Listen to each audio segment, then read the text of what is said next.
Obrigado pela apresentação. Eu estou muito contente também de estar com vocês aqui e de finalmente poder falar o português, que é minha língua materna, num evento tão importante, tão emblemático, um evento acadêmico. Eh, eu compartilho dos agradecimentos do Anderson, à equipe, da Remo. Muito obrigado pela confiança, Roberto e todas as pessoas que compõem essa equipe. Um pouco de como eu cheguei também, assim como a Isabel, que disse como ela descreveu como chegou a esse tema, a esse momento, né? Como eu cheguei a discutir questões raciais e vinculadas com a negritude, sendo um homem branco, né?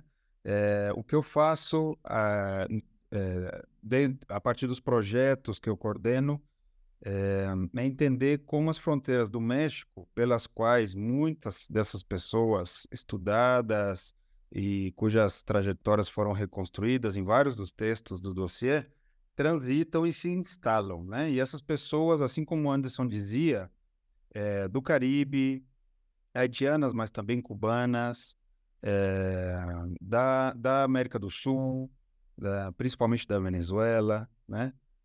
E das chamadas regiões extracontinentais. Eu não gosto muito desse termo, depois a gente pode discutir, mas essas pessoas extracontinentais de várias regiões do imenso continente africano e da Ásia transitam, se instalam e vão transformando a fronteira, e essas transformações têm ganhado uma dimensão bastante significativa nos últimos 10 anos, principalmente, né? E em função da experiência de pessoas negras. Assim como o Anderson diz, as fronteiras latino-americanas e caribenhas, e eu posso dizer, porque faço campo nas fronteiras mexicanas, elas se negrizaram, né, nos últimos 5, 10 anos. Isso é bastante evidente, né? Mas eu estou mais preocupado, digamos, inicialmente com questões espaciais, e o próprio campo me foi levando a discutir questões raciais e questões ligadas às negritudes, né? Eu encontro, por exemplo, na fronteira, tanto na fronteira sul quanto na fronteira norte do México, pessoas haitianas que viviam ou que viveram na mesma cidade em que eu vivi no Brasil durante o mesmo período e que tinham trabalhado, por exemplo, num dos nichos laborais mais importantes no sul do Brasil, que é a indústria de processamento de carne. A minha filha morava em Chapecó, então eu morei um tempo em Chapecó também, e eu conheci pessoas que tinham passado por Chapecó, na Cidade do México, em Tapachula, que o Anderson conhece bastante também, em Tijuana. Eu conhecia pessoas do Congo, no começo muito mais de Kinshasa, né, do oeste do Congo, que tinham morado em São Paulo, que tinham morado na Bela Vista, onde eu também morei um tempo, e que muito provavelmente, Roberto, o pessoal do SEM, passaram pelo Glicério, no centro de São Paulo, né? Isso me foi chamando muito a atenção, né? Eh, como paralelamente, como a migração haitiana, ela de várias formas, ela estrutura ou facilita o trânsito e a instalação de outros migrantes haitianos e de outros migrantes negros também, imigrantas negras também, né? Isso foi me chamando muita atenção. E o Anderson, nesse sentido, ele é uma ponte. Nesse trabalho, ele foi uma ponte que me conectou com o Cedric, e pela qual eu sou muito contente e tenho me dá muita alegria e muita satisfação também profissional trabalhar com esses dois colegas, eh, e dizer também que esses dois colegas já vinham trabalhando juntos. O Cedric, ele tem uma trajetória maior e mais ampla com relação a... Uma pena que ele não pode estar aqui, ele deve estar dormindo, né? Com relação à diáspora haitiana, e o Anderson, que conhece muitos dos espaços fronteiriços, e com quem eu pude trabalhar e elaborar um boletim chamado Transfronteiriça, de um grupo de trabalho Claxo, que existia até o ano passado, o número 10 desse boletim, que tratou um pouco, foi meio que um dos motores desse dossiê, né? Então, a ideia geral, eu não vou me tardar, não vou me demorar muito, porque eu entendo que já é bastante tarde aí no Sul, né? Aqui no México são às 6 horas ainda da tarde. Então, eu vou tentar ser o mais conciso possível. Eu tenho algumas notas aqui que eu vou me apoiar nelas. Então, a gente quis, com esse dossiê, disseminar a discussão, né, sobre migrações de pessoas negras do Caribe, também da África, e colocar à prova, provar algumas noções espaciais referidas às diásporas e noções raciais ao redor das negritudes, né? Pensando, por um lado, no trânsito renovado de pessoas, ao qual eu já me referi agora, e, em geral, jovens em diferentes regiões da África Negra, e, por outro lado, também com os olhares colocados nos processos de racialização, né? O dossiê ele conseguiu cobrir, além do Caribe e de algumas regiões do imenso continente africano, Colômbia,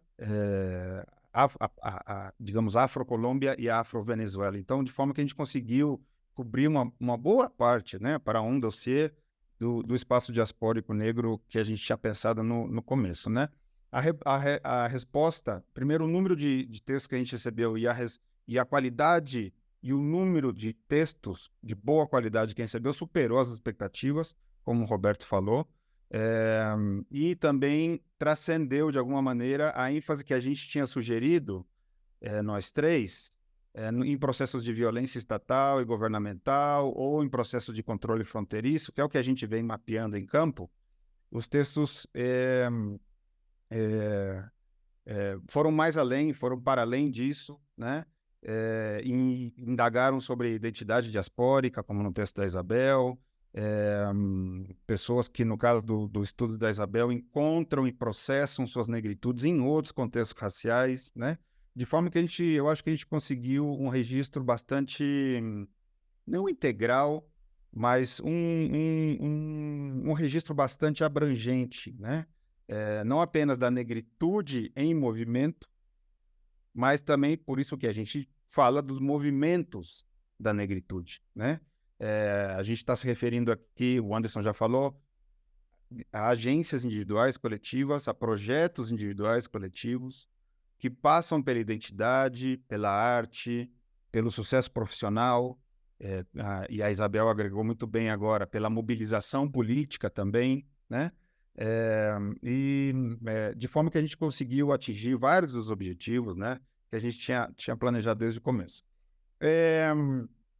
Eu gostaria só de agregar algo relativo à amplitude da noção de mobilidade, para entender, e no sentido que pode servir também, a gente fala de mobilidade urbana, né, de diferentes escalas de mobilidade, das experiências mais cotidianas, como ir ao trabalho, e de escalas maiores, como nas mobilidades migratórias e transfronteiriças, né?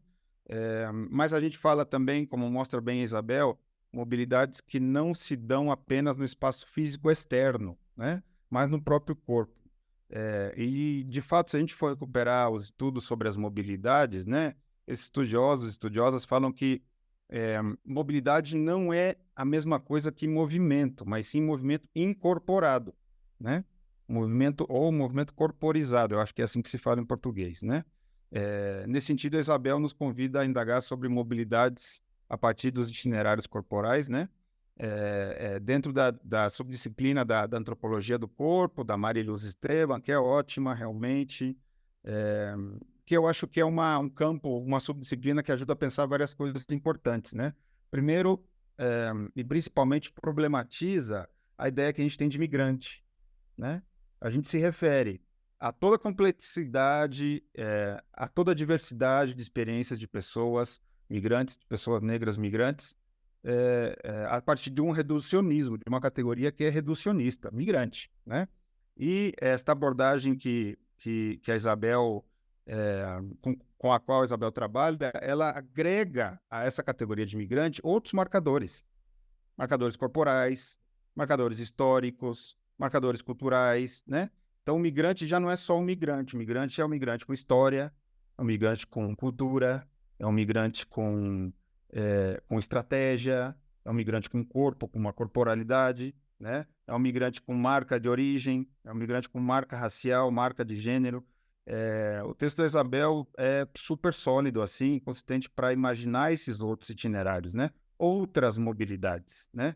Diferentes daquelas nas quais as pessoas migrantes, especialmente as pessoas migrantes negras, são lidas, que são a partir das desigualdades, ou somente a partir das desigualdades, somente a partir das hierarquias e somente a partir das violências e sofrimentos, né? Eu acho que essa mensagem, a gente vem insistindo bastante nela, Anderson, Cedric e eu acho que a gente conseguiu transmitir isso. Eu só, para fechar e para concluir, eu gostaria só de mencionar alguns textos destacados no dossiê. Não vou passar por cada um deles, mas eu queria mencionar o texto, além do texto da Isabel, o texto do Benjamin Barson, O Vento Sônico, que é ótimo esse título, né? Além do mais. Ele detecta a influência do cancioneiro popular sobre a Revolução Haitiana, né? Entre as populações negras de Nova Orleans, né? E eram pessoas que tinham migrado do Haiti a Nova Orleans, e esse cancioneiro tratava de canções sobre os negros sem dono, né? E em seguida ele vai descrever como o voodoo jazz, né, que é um estilo musical haitiano, foi de alguma maneira lido, interpretado como um instrumento político também contra-hegemônico, né, contra a ocupação americana no Haiti, e acabou influenciando o próprio jazz, né? Esse é o texto do Benjamin. O Jonathan, ele fala um pouco sobre a história da mobilidade da África Ocidental, prévio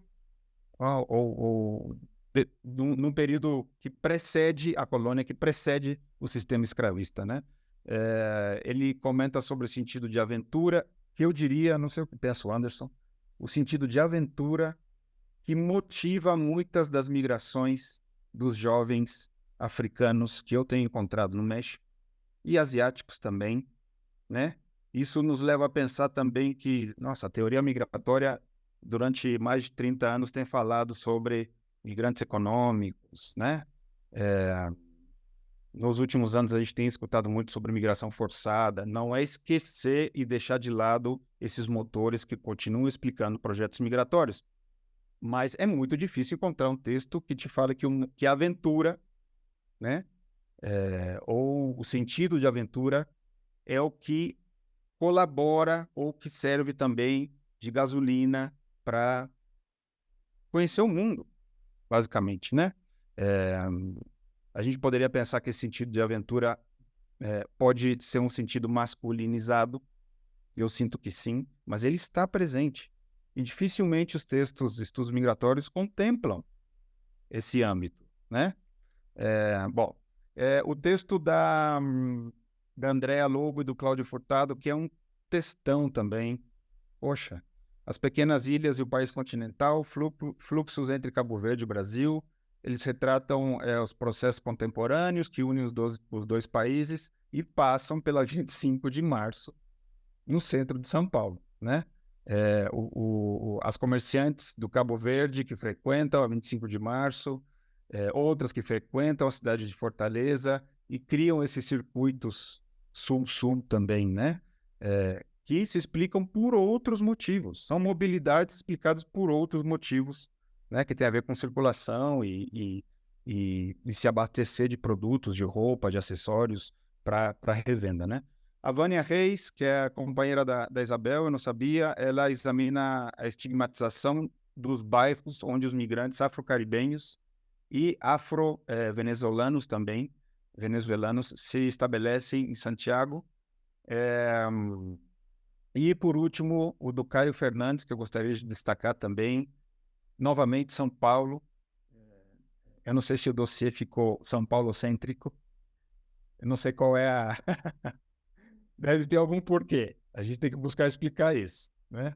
O texto do Caio é super bom também, ele estuda as fronteiras, o argumento dele é que cidadania é um processo em si fronteiriço, né? A cidadania é um processo de vai e vens, e que habita um espaço fronteiriço de alguma maneira, né? E ele detecta como os migrantes produzem espaços. Também eu acho que no centro de São Paulo, se não me falha a memória, né? No espaço subterrâneo, um espaço da negritude ou de negritudes, né? E é também bastante, eu super recomendo. Eu tinha pensado aqui com o Anderson, também ele me propôs falar um pouco da agenda de pesquisa, mas eu sinto que a gente já avançou bastante. E aí, de repente, durante o debate, eu posso abordar a agenda de pesquisa que a gente pensou em conjunto, viu? Muito obrigado pela atenção de vocês aí, tarde na noite já. Um abração doméstico para todo mundo aí.